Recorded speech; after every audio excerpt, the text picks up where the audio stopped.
Where is the music, Drake? They said Iceman came and went. They said they can't find it. They only see memes. No one's playing it. That's what they told me. I mean, these two creators specifically. We'll start here with the content creator Screwface Gene. Here's what he had to say. Those albums really came and went. They're going to try to argue it, but the conversation is not about those albums or the music, and it hasn't been since like week 2. Notice he didn't let anyone reply to that tweet. He turned the replies off. And I think it's very clear why he did that, because he knows this statement is simply false. We'll talk about that in a second, but first, let's get to what content creator number 2 had to say about the Iceman album. He goes by the name Read My Soul. Not one song do I see organically moving in these streets. I do see all them scamming ass dudes everywhere. I see all different types of viral videos. I know that's a hit people have been playing throughout the summer. I even just saw Rick Ross and T.I. drop something. T.I. let them know it's gonna be fire. Mr. Him is here, right? There's a lot of music that I'm hearing and seeing. T.I. and Rick Ross just dropped a song. There's a lot of AI in that video. I don't really like that. Maybe it's graphics or special effects, but it looks like a lot of AI to me. Other than that, they both went crazy. I'm seeing people talk about Cry Baby by Vince Staples. That has a whole different conversation going on. All right, I'm going to stop the video right there. Now, shout out to Read My Soul.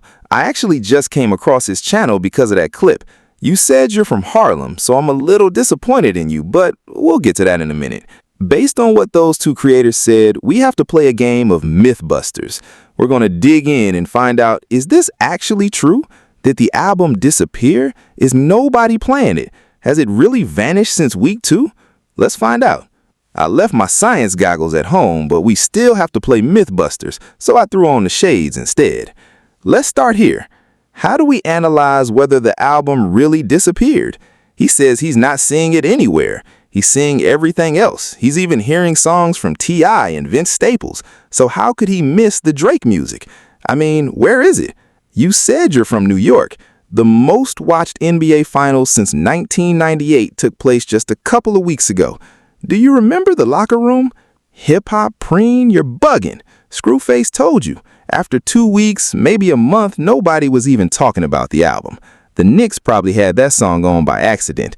Who are the Knicks? What is New York City? Who cares what they have to say? The Knicks seem to really like that song. I think that was A Boogie up there. Shout out to A Boogie. Shout out to the whole High Bridge. My man Flexi, my man Bubba. Shout out to all of y'all. But that's just one song, right? Come on, there has to be more. I had to show one more example. That's only the most famous athlete on the planet doing the Drake emote from the same song. I think we've already proven that this was culturally relevant. But people keep saying the meme stayed while the music disappeared after only a month. So let's go to TikTok for a second. That's not real. Those people are bots. That's paid for. That's not real. Hiphop Prime, I told you nobody cares about that album, especially not those 2 songs. Break. Monique on the beat. Shebang. I can't stop saying it. On the beat. Shebang. These almonds, shebang. Throw some lotion on my elbows. Lotion on the elbows. Shebang. I think I've proven my point that the album is culturally relevant among many people in many cultures across the world. We saw black women, white men, black men, Latino people, Eastern Europeans, Western Europeans, South Americans, Latin Americans, Central Americans, people from all backgrounds enjoying the music from the album. They were enjoying it free from the hate and free from the echo chamber. If you don't see it on your timeline, that's your algorithm, and your algorithm is probably designed to not like Drake. Maybe that's why you don't hear it. But even if you step outside of your algorithm and pay attention to the biggest sporting event in America, or even the biggest sporting events in the world, you'll see that Iceman is permeating multiple cultures. This is obvious. There's no way to ignore it unless you're intentionally hating and turning the comments off because you're afraid of what people might say in response. Now we can move beyond opinions and actually look at facts, not just video evidence, but the numbers. I could explain it myself, but I'm going to let my guy handle it. Make sure you follow his TikTok because he's been cooking for a long time. Let's hear what he had to say. Whisper My Name has now surpassed 100 million streams on Spotify, making it the fifth song on Iceman to cross the 100 million mark in just 7 weeks. Are you really processing what I'm saying right now? Iceman has only been out for 7 weeks, and 5 songs from the album have already surpassed 100 million streams. What other factual evidence can we point to that proves this music is out there? If you're not hearing it, you're actively trying to ignore it. Let's talk about radio play, which is actually one of Drake's weaker areas right now.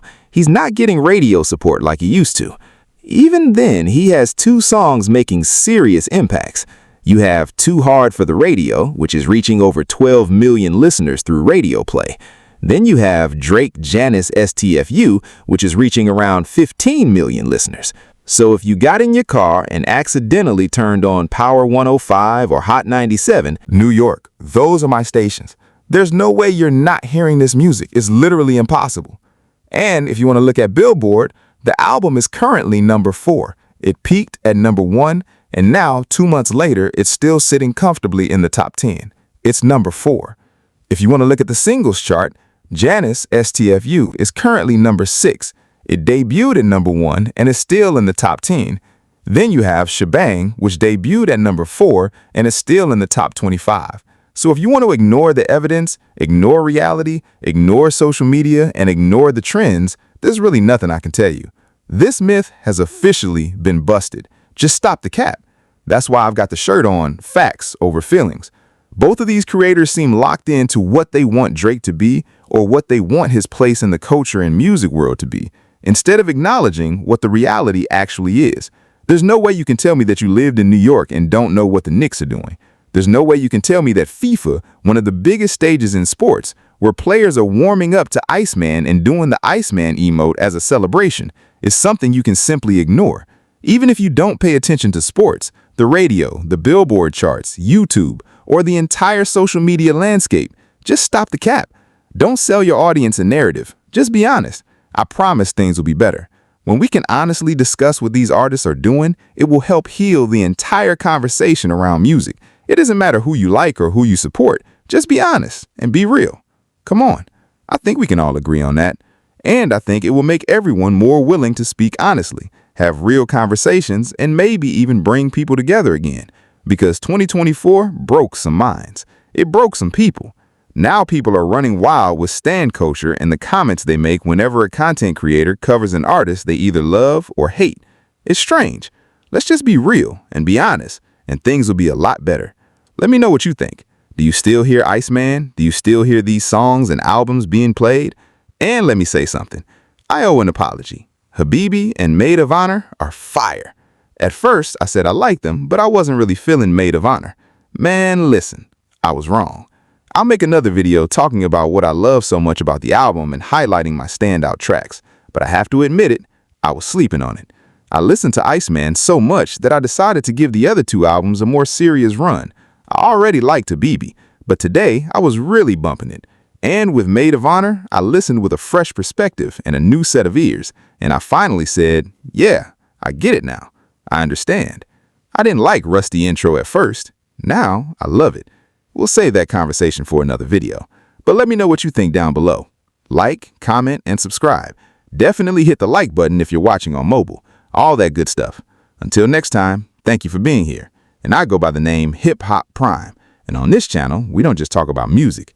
We talk about the business of music. Salute.